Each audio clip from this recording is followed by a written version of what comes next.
Сәлем баршаңызға, қалайсыздар? Мен бүгіннен бастап осындай видеолар жасайын деп шештім. Интернет желісінен, инстаграмнан көрдім. Қыздардан, маған өзіме ұнайды қарап отырған осындай процесске. Бұл кешегі видео. Кеше біз қалада жүрдік, больницаларды аралап, көңіліміз толмай, Мариямға дәрігер іздеп. Мына жерде светті Разия өшіріп тастады. Біздің Разия, менің қызым, 1 жас 2 айда светті өшіріп үйреніп алған. Бұл бір қазақша айтқанда пәле болды бізге. Бүкіл үйдің светін өшіріп жүреді. Мамамыз айтады біздің, дұрыс енді экономдау керек, сендер әшейін бүкіл светті спот, не спот барлығын жаққа қойып отырасыңдар, экономдау керек деп мама айтады. Сөйтіп қалада областной больницаға бардық, потом лор дәрігер іздеп, әрі-бері жүріп жүрген кезде маған заказ түседі.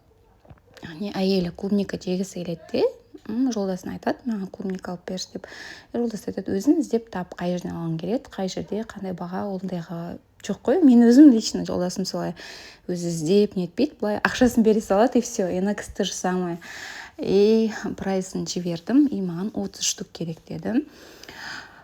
Содан сағат 2-ге деп алып қойдым. Мен қателігім осы жерде болыпты, өйткені біз қалада жүрміз, 3 баламен обед ішпегенбіз, әлі больницаларда жүрміз, еще клубниканы алу керек, үйге барып жасау керек. Көбісі ойлайды, клубника жасау ол оп-оңай мала саласын, ол олай емес. Клубниканы, жақсы клубника іздеп табамыз, біз бір жерге барамыз, 2 жерге барамыз, доставкамен үйге алдырта салсаң кейде дұрыс болмай қалады деген сияқты.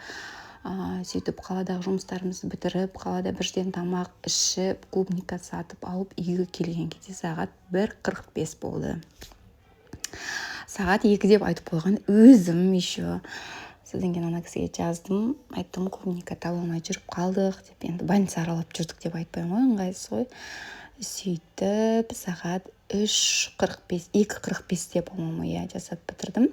Мынау зор маған ұнайды, енді ғана жасап үйреніп жүрмін, енді строго не судите, керемет идеально жасамаймын, но бәрібір бокста осы әдемі көрінеді. А еще маған көп посыпка ұнамайды. Если посыпка, то вот такая сублимированная малина, натуральная, либо вот такие узоры.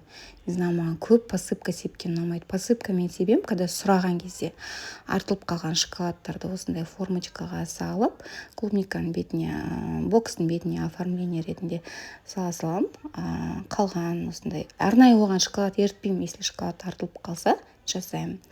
Менде осындай жасыл тишю ғана қалыпты. Неге жасыл деп ойламаңыздар. Новыйдан алған жоқпын. Мен өзімді білем, пока мынау біткенше мен алмаймын. Осы жасылдан біраз қалды, кішкене потерпите. Клиенты мои боксты ашқанда жап-жасыл тишью, не знаю, қалай көрінеді. Мне кажется, көктем ғой қазір, әдемі көріну керек. Содан 30 штукты бір боксқа салғым келді, бірақ ондай үлкен боксын бітіп қалыпты коробкам. Поэтому пришлось осылайынан 15-15-ке бөліп, 2 боксқа салып, әдемілеп орналастырдым барлық клубниканы. Жан-жағына міне қараңыздар, узорлар идеально қып мен істемесем де, бәрібір узорлар әдемі көрінеді, бокстың ішінде. Чем көп посыпка тұрғанға қарағанда, меніңше осы натуральны. Еще посыпка бәрібір клубниканың дәмін өзгертеді. Клиент клубника в шоколаде жегісі кеп заказ бергеннен кейін, именно клубника мен шоколадтың дәмін сезініп, рахаттанып жесін деген мақсатпен міне осындай артылып қалған клубникаларды үстіне долька ретінде турап-турап салып беремін. Екеуін бірге байлап, бір лентамен орадым. Енді бір-ақ адамға жіберетін болғаннан кейін сіздерге видео ұнаса реакция қалдырып отырыңыздар. Бұйырса осындай рилстар салатын боламын алда.